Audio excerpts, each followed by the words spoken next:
پاک چیز کیسے نجس ہوتی ہے؟ اگر کوئی پاک چیز کسی نجس چیز سے لگ جائے اور دونوں یا ان میں سے ایک اس قدر تر ہو کہ ایک کی تری دوسری تک پہنچ جائے تو پاک چیز نجس ہو جائے گی۔ اگر رطوبت کے ساتھ کوئی نجس چیز پاک چیز سے لگے اور ان دونوں میں سے کوئی ایک تر ہو یا دونوں تر ہوں، لیکن اتنی تر ہونا چاہیے کہ وہ تری منتقل ہونے والی ہو، فقط نمی نہ ہو، بلکہ باقاعدہ محسوس ہو کہ ہاں یہ گیلا ہو گیا ہے، مثلا ہاتھ لگ کے گیلا ہو گیا ہے، ایسا ہو۔ تو اگر وہ اتنی تر ہوں تو پاک چیز کیا ہو جائے گی؟ نجس ہو جائے گی۔ لیکن اگر خشک ہوں دونوں، لیکن اگر نجاست میں واسطے زیادہ ہوں تو نجاست سرایت نہیں کرتی۔ اگر خشک ہوں یا نجاست میں واسطے بہت زیادہ ہوں، مثال دے رہے ہیں، مثال کے طور پر کیا کہ اگر دایاں ہاتھ پیشاب سے نجس ہو جائے، پھر یہ ہاتھ خشک ہونے کے بعد ایک نئی رطوبت کے ساتھ بائیں ہاتھ کو مس ہو جائے، تو یہ مس ہونا بائیں ہاتھ کی نجاست کا باعث ہوگا۔ اور اگر بایاں ہاتھ خشک ہو جانے کے بعد کسی دوسری چیز جیسے تر لباس کو نئی رطوبت کے ساتھ مس ہو جائے تو لباس بھی نجس ہو جائے گا۔ لیکن اب اگر وہ لباس کسی دوسری چیز کے ساتھ نئی تری کے ساتھ مس ہو تو وہ چیز نجس نہیں ہوگی۔ اگر واسطے بہت زیادہ ہو جائیں تو جو چوتھی جو چیز ہے وہ چوتھی چیز نجس نہیں ہوگی۔ ایک چیز نجس ہوئی مثال کے طور پر پیشاب سے، اب یہ پیشاب سے ہاتھ نجس ہوا اور خشک ہو گیا، پھر یہ دوبارہ گیلا ہو کر دوسرے ہاتھ پہ لگ گیا، تو یہ دوسرا ہاتھ کیا ہو گیا؟ نجس ہو گیا۔ پھر یہ خشک ہو گیا، خشک ہونے کے بعد اب یہ دوبارہ گیلا ہوا کسی چیز سے اور مثال کے طور پر کپڑے کو لگ گیا، تو وہ کپڑا بھی کیا ہو جائے گا؟ نجس ہو جائے گا۔ پھر وہ کپڑا خشک ہو گیا، پھر کپڑا کسی اور تری کے ساتھ لگ کر مثال کے طور پر کسی اور چیز کو لگ گیا، اب جو چوتھی چیز ہے وہ چوتھی چیز کیا ہے؟ نجس نہیں ہوگی۔ یہ فقط متنجس میں ہے۔ اگر عین نجاست منتقل ہوتی رہی تو اگر 100 چیزیں بھی کیوں نہ ہو سب کے سب نجس ہو جائیں گی۔ عین نجاست، مثلا ایک خون یہاں سے اس ہاتھ پہ لگا، پھر وہ اس سے کپڑے پہ لگا، پھر کپڑے سے مثال کے طور پر امامے پہ لگا، پھر کسی اور چیز پہ لگا، سب کا سب نجس ہو جائے گا۔ عین نجاست اگر منتقل ہوتی رہی تو جتنے واسطوں سے چاہے وہ منتقل ہو وہ تمام کی تمام چیزیں کیا ہوتی جائیں گی؟ نجس ہو جائیں گی۔ لیکن جو متنجس چیز ہے، متنجس چیز میں جو چوتھی چیز ہوگی وہ نجس نہیں ہوگی۔ لیکن اگر اب وہ لباس کسی دوسری چیز سے نئی تری کے ساتھ مس ہو جائے تو وہ نجس نہیں ہوگا۔ اس بنا پر تیسرا واسطہ نجس نہیں، لیکن اس بنا پر تیسرا واسطہ نجس ہے لیکن نجس نہیں کرے گا۔ تیسرا واسطہ خود تو نجس ہے لیکن کسی چوتھی چیز کو نجس نہیں کرے گا۔ اور اگر تری اتنی کم ہو کہ دوسری چیز تک نہ پہنچے تو پاک چیز نجس نہیں ہوگی، اگرچہ عین نجس تک ہی کیوں نہ پہنچی ہو۔ مثال کے طور پر یہاں کسی بچے نے پیشاب کر دیا، اب پیشاب کو کافی دیر ہو گئی لیکن ابھی بھی زمین میں نمی باقی ہے، یعنی آپ ہاتھ لگائیں تو آپ کو نمی محسوس ہو رہی ہے، تری نہیں ہے۔ تری الگ چیز ہے، نمی الگ چیز ہے۔ اس پر آپ نے مثال کے طور پر فرش بچھا دیا، قالین بچھا دیا، دری بچھا دی، تو اگرچہ کہ وہ عین نجاست ہے لیکن کیونکہ منتقل ہونے والی تری نہیں ہے تو وہ نجس نہیں ہوگی۔ اگر کوئی پاک چیز کسی نجس چیز کو لگ جائے اور انسان شک کرے کہ دونوں یا ان دونوں میں سے کوئی ایک تر تھی یا نہیں، تری اس قدر تھی کہ دوسرے تک سرایت کرتی یا نہیں، تو پاک چیز نجس شمار نہیں ہوگی۔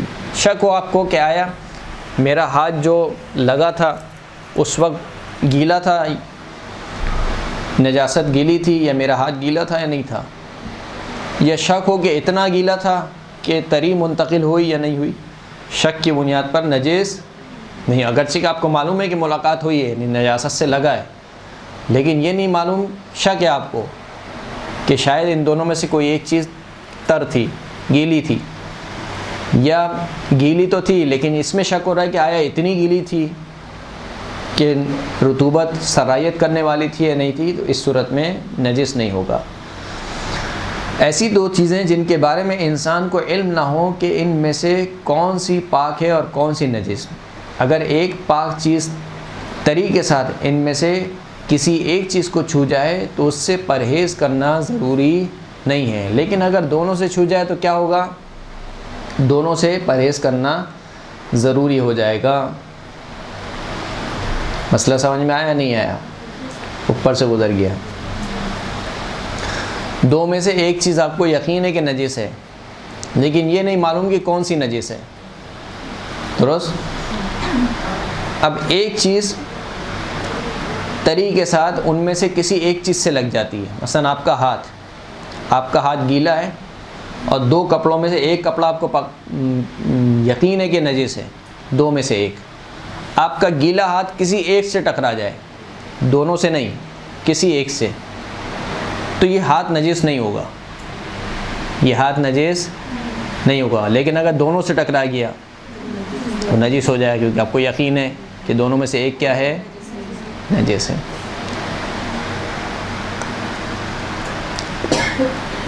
اگر زمین، کپڑا یا ایسی دوسری چیزیں اگر سرایت کرنے والی تری رکھتی ہوں تو ان کے جس حصے کو نجاست لگے گی وہ نجس ہو جائے گا اور باقی جگہ پاک رہے گی، اگرچہ پاک جگہ نجس جگہ سے ملی ہوئی ہو۔ یہ حکم کھیرے، خربوزے اور ان جیسی چیزوں کے بارے میں بھی جاری ہوگا۔ جس جگہ پر نجاست لگی ہے فقط وہی حصہ نجس ہوگا، اس کے اطراف کا حصہ نجس نہیں ہوگا۔ لیکن اگر مثال کے طور پر اتنی صلاحیت ہے کہ ایک جگہ سے دوسری جگہ منتقل ہو رہی ہے، مثلا انسان کا سر نجس ہو گیا، سر کے بال نجس ہو گئے اور شدید پسینے میں انسان، اور پسینہ انسان سے ٹپک رہا ہے، تو جہاں جہاں تک وہ پسینہ جائے گا وہ نجس کرتا جائے گا۔ لیکن اگر اتنا پسینہ نہیں ہے یا بہت کم پسینہ ہے تو جس جگہ نجس ہے فقط وہی جگہ نجس ہوگی، اس کے اطراف نجس نہیں ہوں گے۔ کھیرے، خربوزے کا بھی یہ حکم ہے، یعنی کھیرا مثال کے طور پر سیب نجس ہو گیا، جس جگہ پر نجاست لگی ہے فقط وہی حصہ نجس ہے، پورا سیب پھینکنے کی ضرورت نہیں ہے، یہ کھیرا وغیرہ۔ جب شیر، تیل، گھی یا ایسی ہی کسی اور چیز کی صورت ایسی ہو کہ اگر اس سے کچھ مقدار نکالی جائے تو اس کی جگہ خالی نہ رہے تو جو اس میں سے ایک حصہ نجس ہوگا سارے کا سارا نجس ہو جائے گا۔ اگر تیل وغیرہ مثال کے طور پر، تیل مضاف ہے، ایک قطرہ نجاست گرا پورا کا پورا تیل نجس ہو جائے گا۔ گھی اگر مثال کے طور پر پگھلا ہوا ہے، کراچی کی گرمی ہے اور پگھلا ہوا گھی ہے، اس میں اگر گرا کوئی بھی نجاست گری پورا کا پورا گھی کیا ہو جائے گا؟ نجس ہو جائے گا۔ لیکن جیسے مثال کے طور پر سردیوں کا دن ہے، آج کل گھی جم جاتا ہے، تو اس میں فقط وہی حصہ نجس ہوگا جہاں پر نجاست گری ہے، اس کو آپ نکال لیں، باقی حصہ پاک ہے۔ اگر مکھی ایسی کوئی اور جاندار ایک ایسی چیز پر بیٹھے جو نجس ہو اور بعداً ایک تر پاک چیز پر جا بیٹھے اور یہ علم ہو جائے کہ اس جاندار کے ساتھ نجاست تھی تو پاک چیز نجس ہو جائے گی، اور اگر علم نہ ہو تو پاک رہے گی۔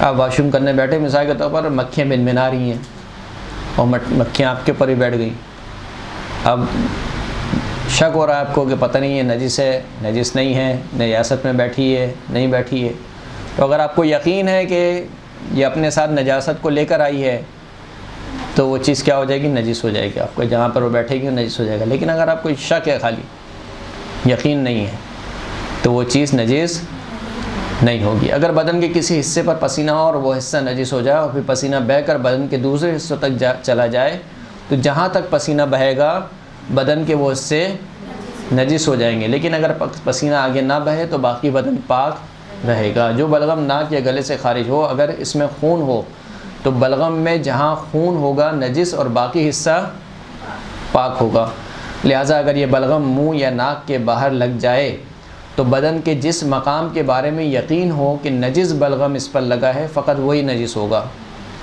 اور جس جگہ کے بارے میں شک ہو کہ شاید یہاں پر نجس بلغم لگا ہوگا وہ جگہ کیا ہوگی؟ پاک ہوگی۔ خوب، لوٹے کا دور ویسے آج کل چلا گیا نہیں ہے،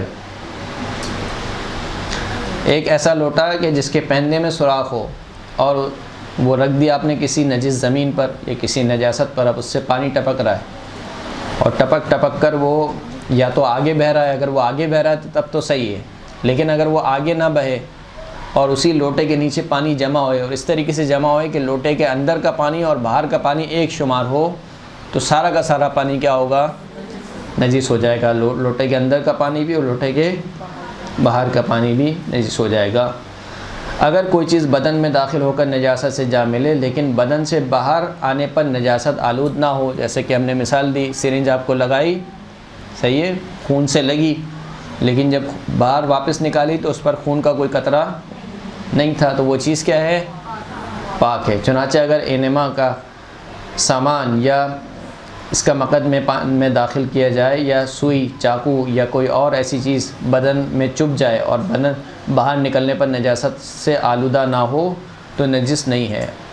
اگر تھوک اور ناک کا پانی جسم کے اندر خون سے جا ملے لیکن باہر نکلنے پر خون آلود نہ ہو تو اس کا بھی یہی حکم ہے۔